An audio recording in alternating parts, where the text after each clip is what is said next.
देखिए, इसके पहले वाले वीडियो में आपको बता दिया गया था कि हाइड्रोकार्बन क्या होता है। हाइड्रोजन तथा कार्बन से मिलकर बने यौगिकों को हाइड्रोकार्बन कहते हैं।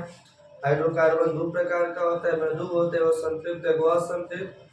संतृप्त हाइड्रोकार्बन में बताया गया था कि ऐसे हाइड्रोकार्बन जिनके कार्बन कार्बन परमाणुओं के मध्य में एकल बॉन्ड का निर्माण होता है उसे संतृप्त हाइड्रोकार्बन कहते हैं। और ऐसे हाइड्रोकार्बन जिनके कार्बन कार्बन परमाणुओं के मध्य द्विबंध त्रिबंध का निर्माण होता है उसे हम लोग क्या कहते हैं, असंतृप्त हाइड्रोकार्बन।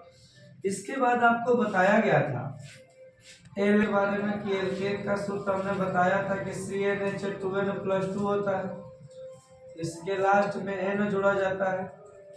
एल्कीन के लिए बताया था हम आपको कि एल्कीन का सूत्र होता है CnH2n, इसके अंत में इन जोड़ते हैं। और एक होता है एल्काइन।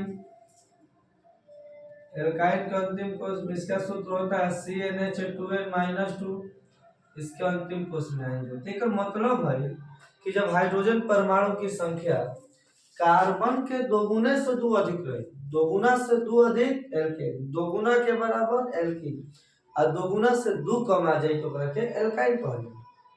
यह भी बताया था कि यदि कार्बन एक रहेगा तो मेथ, दो रहेगा तो एथ, तीन रहेगा तो प्रो, चार रहेगा तो ब्यूट, पांच रहेगा तो पेंट, छह रहेगा तो हेक्स,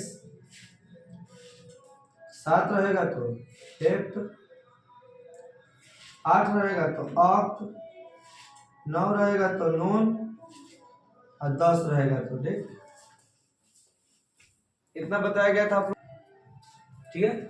ये बताया गया था कि एक रहेगा तो meth, eth, prop, but, pent, hex, hept, oct, non, dec. ये वाला आपको याद करना है, ये वाला सूत्र याद कर लीजिए, इसका सूत्र बनाना खुद आपको आ जाएगा। जैसे हम लोग एल्केन की बात करें तो एल्केन में मान लो कि हमने रखा n बराबर 1।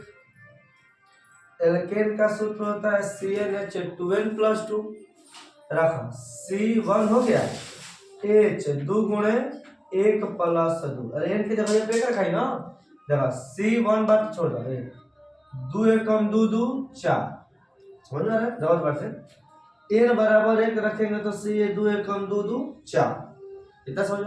कार्बन कोई गो एक, वो कार्बन कितना है 1, और जब कार्बन एक हो रही तो क्या लिखल जाए मेथ जाता। आप मेथ एल्केन में रखे हो तो मेथ में n जोड़ देबो तो मेथेन ना होगा। तो मेथेन का सूत्र आपने पढ़ा है CH4। जैसे हम बोल दे कि n बराबर हमको 2 रखना है, यदि n बराबर 2 रखें, n बराबर 2 रखने के लिए हम क्या लिखेंगे C2, H n के जगह यहाँ पर 2 रखा है +2, C2H 2 2 के 4 +2 माने 4 2 6। कार्बन कोई गो 2 गो ना, जब कार्बन 2 है तो H में n जोड़ दिए, अरे कार्बन 2 गो है तो H में n जोड़ाई एथेन बना लोगे। मान लो कि n बराबर हमको 5 पर देखना है, आप लोग डायरेक्ट बता सकते हैं। डायरेक्ट हल क्या रहा, 5 2 के 10 2 12, 6 रही तो 6 2 के 12 2 2 14, 7 रहे 7 2 के 14 2 16। एल्केन के लिए 2 जोड़ते रहना।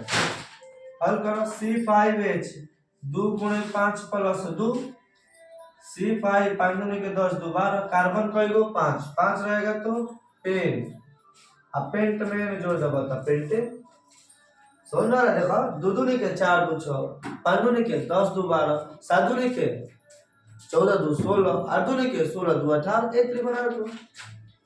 आप लोग यदि एल्कीन की बात करें तो मान लो कि हम इसमें हम n बराबर 4 रख रहे हैं, मान लो 1 2 3 4 रख सकते हैं आप लोग।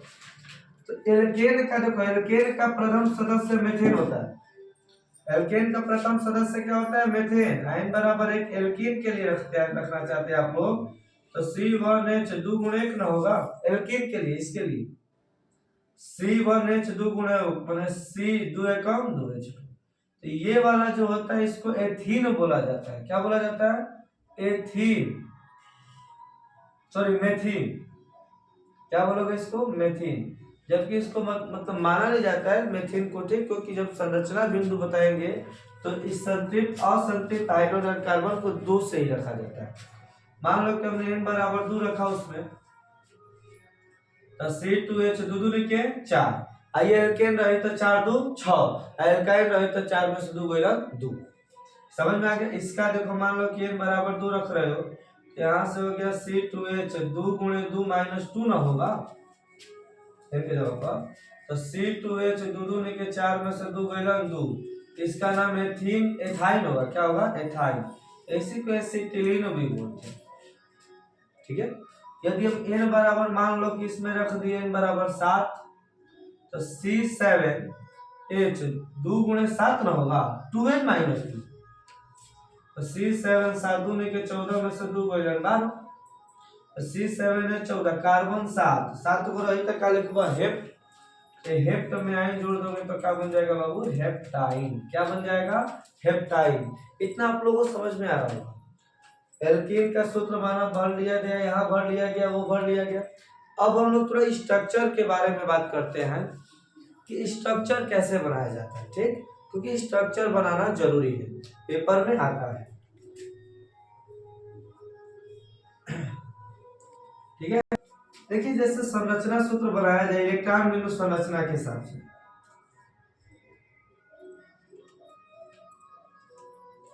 पेपर में कभी कभी आ भी जाता है। इसके बाद अगले वीडियो में हो सकता है हम लोग समव्यवता के बारे में पढ़ेंगे। ठीक, इलेक्ट्रॉन बिंदु संरचना में जैसे मान लो कि हमको बनाना है C2H6, मान लो इसका नाम होगा एथेन। हमने अभी बताया 2 2 लिखे 4 2 6, 2 गुना के बराबर है एथेन है, 2 गुना से 2 कम रहते एथाइन हो जाए। देखिए यहाँ पर यदि बनाना चाहते कार्बन कोई होगा 2, तो केंद्रीय परमाणु इसमें बीच में रखा जाता है। केंद्रीय परमाणु क्या होता है? इसमें जो सबसे कम होगा, यौगिक में जिसकी संख्या सबसे कम होती है उसी को केंद्रीय परमाणु के रूप में रखा जाता है। इतना समझ में आ रहा है? बोलो कार्बन 2 को हाइड्रोजन 6 हो तो कार्बन 2 को बना, देखो 1 2, समझ में आ गया? हाइड्रोजन रखा 1 2 3 4 5 6, समझ में आ गया?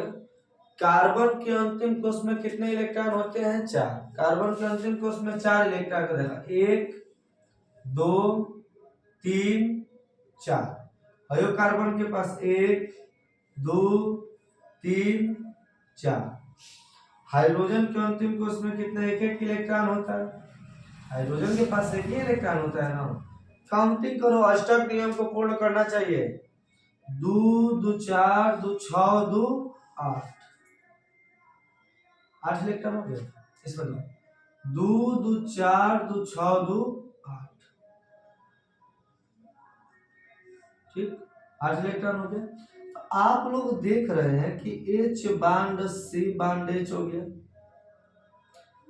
एक एक इलेक्ट्रॉन की साझेदारी होगी। जब एगो एगो इलेक्ट्रॉन की साझेदारी होला तो एकल आवन, दो दो इलेक्ट्रॉनों की साझेदारी होगी तो द्विआवन, और तीन तीन इलेक्ट्रॉनों की साझेदारी होगी तो त्रिआवन। एकरा में तो यहाँ C हो गया।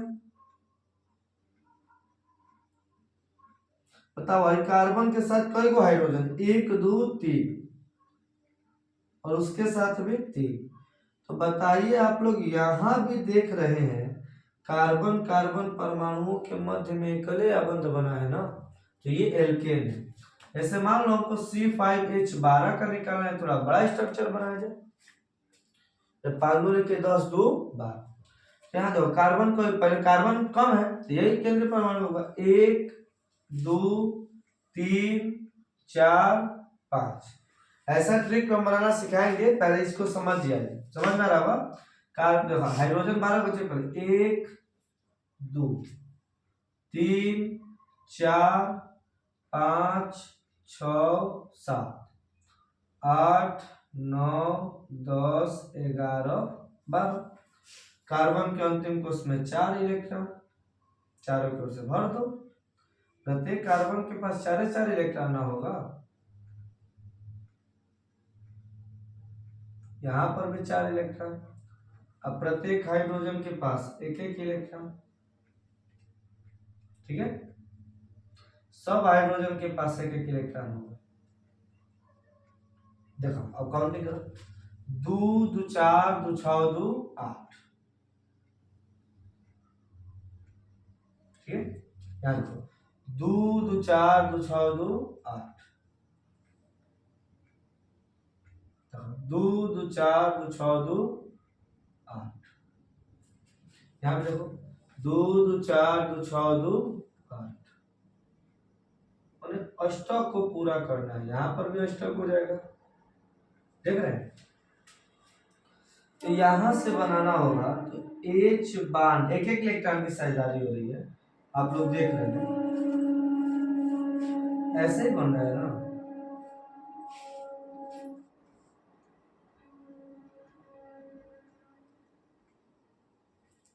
ठीक, इतना तो समझ में आ गया। तो देखो यहां से इस कार्बन के साथ कितना हाइड्रोजन है, 1 2 3,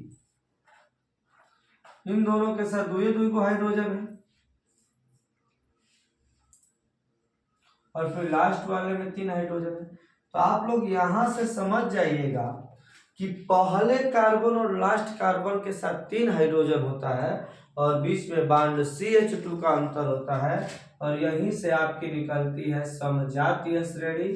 समजातीय श्रेणी का वीडियो एक बनाया जाएगा कि ऐसी श्रेणी जिनमें बांड CH2 का अंतर होता है और उनमें कई प्रकार के प्रक्रियात्मक समूह पाए जाते हैं, उसे हम समजातीय श्रेणी कहते हैं। ये वीडियो जब बनाया गया समजातीय श्रेणी पे समझाया जाएगा।